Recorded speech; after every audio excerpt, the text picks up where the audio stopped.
Donc, sur les carrières longues, vous avez dit avoir évolué. Alors, c'est juste, vous avez évolué sur certains points, mais on se retrouve du coup avec un système qui ressemble presque à une grille de mots croisés, si je peux me permettre, Olivier Dussopt.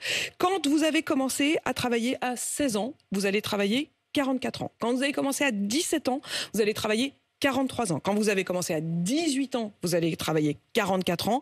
À 19 ou à 20 ans, vous allez travailler 43 ans. Est-ce que vous me laissez... C'est injustifiable. Comment vous Est-ce que vous me laissez le temps de répondre en 2 points? Allez-y précisément. 3 points même. Premier point, d'où est-ce qu'on vient? C'est important de dire d'où est-ce qu'on vient. Avant 2003, ça fait 20 ans. Je crois même l'avoir dit sur RMC avec vous. Avant 2003, il n'existait pas de carrière longue. La retraite était à 60 ans et il fallait 37 années et demie.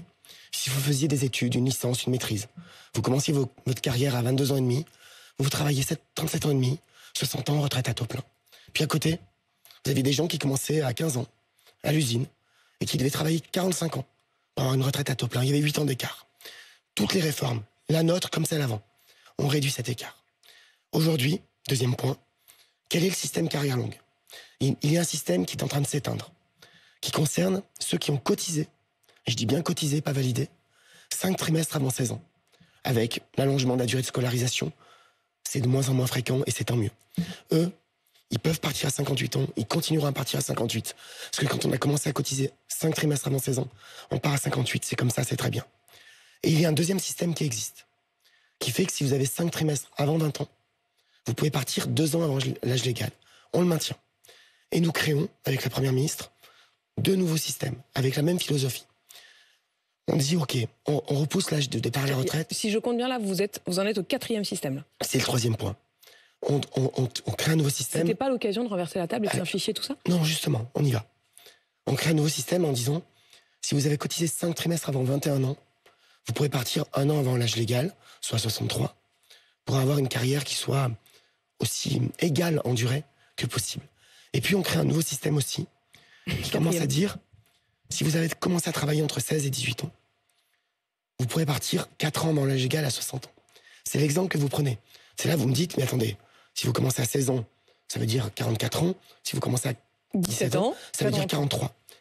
Et à nouveau à 18 ans, attendez, 44. Je continue. Vous avez raison dans une hypothèse, une seule. C'est l'hypothèse où vous commencez à travailler le jour pile de vos 16 ans. C'est assez rare. Vous pouvez commencer à 16 ans et demi, à 16 ans et 9 mois. C'est à 16 ans et 9 mois que ça bascule, si mes calculs sont bons. Mais ce que je veux dire, c'est que... Non, mais vous vous rendez compte de ce que ça veut dire? C'est-à-dire qu'en fait, pardon, mais il y a des gens qui nous écoutent, qui ont commencé à bosser à 16 ans, et ils se disent, ah bah du coup, moi je vais me taper 44 ans, alors que si j'avais commencé à 16 ans et 9 mois, j'aurais que 43 ans. Et un trimestre, si on veut être précis, 43 ans et un trimestre. Nous, ce que nous disons, c'est que si vous commencez à travailler entre 16 et 18 ans, si le jour de vos 60 ans, vous avez vos 43 années de cotisation, et je reviendrai sur ce mot si vous voulez bien, vous partez. Pourquoi est-ce que j'insiste sur 43 années de cotisation? Parce que d'abord, les 43 années de cotisation, 172 trimestres, ils dépendent de l'âge effectif du jour auquel vous commencez à travailler. Si vous commencez à 16 ans et 3 mois, 6 mois, c'est ce que j'ai dit. Puis il y a un autre aspect, et c'est pas nous qui l'inventons. On parle de trimestres cotisés, et non pas de trimestres validés. Ça, c'est la règle des carrières longues depuis 2003, c'est la loi Fillon. Ça paraît rien quand on le dit comme ça, et c'est très technique. Cotiser, ça veut dire que vous avez travaillé au moins 150 heures dans le trimestre, que vous avez cotisé sur 150 heures. Valider, ça peut être autre chose. Par exemple, et on peut le discuter, mais c'est la règle. Si on peut encore le discuter? Si vous êtes au chômage, dans votre vie, vous pouvez avoir des périodes de chômage. Vous avez le droit d'intégrer dans votre trimestre cotisé 4 trimestres de chômage qui sont considérés comme cotisés. Mais si par malheur, malheureusement ça arrive, vous passez 18 mois au chômage, soit 6 trimestres. À la fin, il va vous manquer 2 trimestres cotisés. Il y en a 2 qui ne seront pas cotisés. Ça décale autant l'âge de départ. Le système, il est ultra complexe. Par contre, ce sur quoi je veux insister, c'est qu'avec ce système de carrière longue que nous améliorons, nous faisons en sorte, par rapport à il y a 20 ans, de réduire encore et toujours la différence entre le minimum à cotiser à ceux et le qui maximum. Regardent ce débat. Et j'insiste sur un tout dernier point, pardon, c'est un peu long.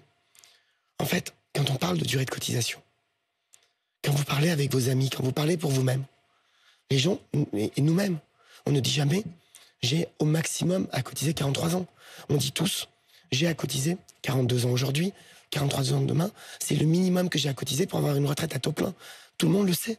que c'est un minimum de Tout le monde le sait. cotisation. Et désormais, justement, c'est un peu votre problème, c'est que tout le monde s'est mis à regarder précisément ce à quoi il avait droit ou pas. Y compris et des on s'est règles rendu qui compte existent depuis parfois 20 ans. des règles les plus complexes. On n'a pas le temps là d'en parler, mais enfin, il y a un nombre d'astérix, de petites notes de bas de page absolument sidérant dans cette loi. Vous-même, vous le reconnaissiez, mais j'ai pas l'impression que quelque chose ait vraiment changé.